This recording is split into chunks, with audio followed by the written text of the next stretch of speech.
السلام علیکم ورحمۃ اللہ وبرکاتہ۔ ناظرین، آج ہماری گفتگو کا موضوع ہے رمضان کے چھوٹے ہوئے روزوں کا فدیہ۔ اس کے سلسلے میں آپ یہ بات یاد رکھیں کہ دو قسم کے لوگ ایسے ہیں جن کے لیے شریعت نے گنجائش کی ہے کہ وہ رمضان کا روزہ نہ رکھ کر اپنا فدیہ ادا کریں۔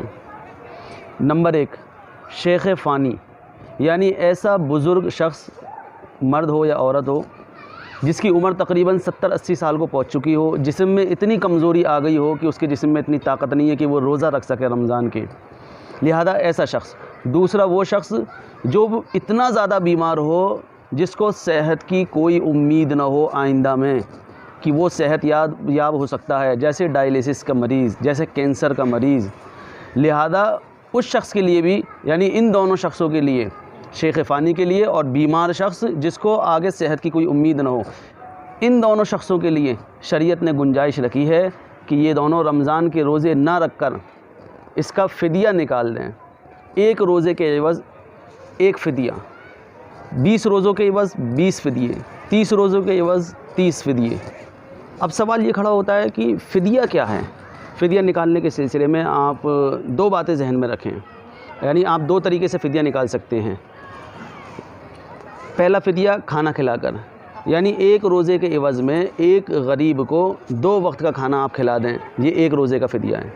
دوسرا طریقہ، ایک روزے کے عوض میں ایک صدقہ فطر آپ ادا کر دیں، یہ دوسرا طریقہ ہے روزے کا فدیہ نکالنے کا۔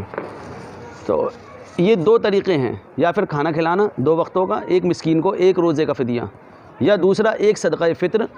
صدقہ فطر تقریباً ہوتا ہے 1.25 کلو گیہوں کا، یا پھر اس کی قیمت تقریباً 35 روپے یا 40 روپے اس کی قیمت ہوگی۔ اب اس لحاظ سے آپ جوڑ لیں کہ آپ کے کتنے روزے چھوٹے ہیں، کسی کے 20، کسی کے 25 یا کسی کے 30، تو 30 روزے کو گوڑا دے دیں 35 یا 40 سے، اس کا جو ٹوٹل آئے گا، لہذا وہ پورے رمضان کا فدیہ ہوگا۔ اب یہ آپ کے اوپر ہے کہ آپ اپنا فدیہ کس طرح سے نکالنا چاہتے ہیں۔ آپ چاہیں تو کسی فقیر سے کہہ دیں کہ وہ روز آپ کے گھر پر آ کر کھانا کھا جایا کرے 2 وقت کا، یا آپ 30 فقیروں کو ایک ساتھ بلا لیں اپنے گھر پر، تو ایک ہی دن میں 30 فقیروں کو 2 وقتوں کا کھانا کھلا دیں، تو یہ بھی صحیح ہے۔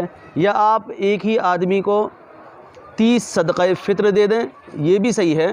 یا 30 آدمیوں کو الگ الگ 30 روزوں کا صدقہ فطر دیں، یہ بھی صحیح ہے۔ ہر طریقے سے اپنا فدیہ آپ دے سکتے ہیں۔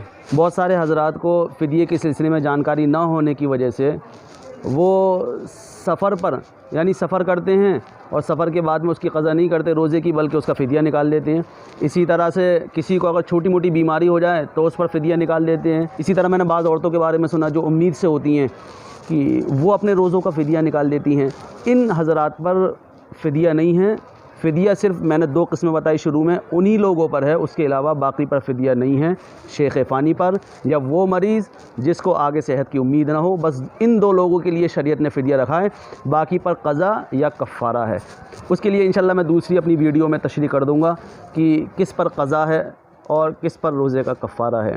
آپ کے علم میں اضافہ کرنے کے لیے ایک بات اور بتاتا چلوں کہ جو روزوں کا فدیہ ہے وہی نمازوں کا فدیہ ہے، یعنی وہ شیخ فانی جو نماز پر قدرت نہ رکھتا ہو، یا وہ بیمار جو نماز پڑھنے پر قدرت نہ رکھتا ہو، اگر قدرت ہے تو نماز پڑھے گا، پھر فدیہ نہیں ہے۔ اسی طرح ضعیف شخص اگر نماز پر قدرت ہے، چاہے وہ بیٹھ کر ہو یا وہ اشارے سے ہو، تو وہ نماز پڑھے گا، لیکن اگر وہ اس پر بھی قدرت نہیں رکھتا تو لہذا وہ فدیہ دے گا۔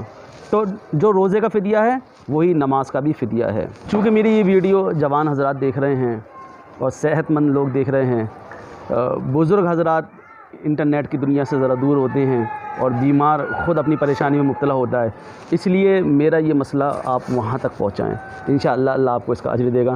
آپ کے گھر میں جو بڑے حضرات ہیں، آپ ان کے دل میں ایک کسک رہتی ہے کہ ہم رمضان کے روزے نہیں رکھ پائے، اس کا رمضان کے روزوں کا آپ بدل بتائیں کہ یہ ان کے لیے بدل ہے، اور انشاءاللہ اللہ اس پر، اس کی آپ کی قرن پر اور یہ فدیہ ادا کرنے پر انشاءاللہ اللہ رمضان کا ثواب ان کو عطا فرمائے گا۔ اسی کے ساتھ آپ مجھے اجازت دیں، انشاءاللہ اگلی ویڈیو میں کسی نئے مسئلے کے ساتھ آپ سے ملاقات ہوگی۔ فقط والسلام۔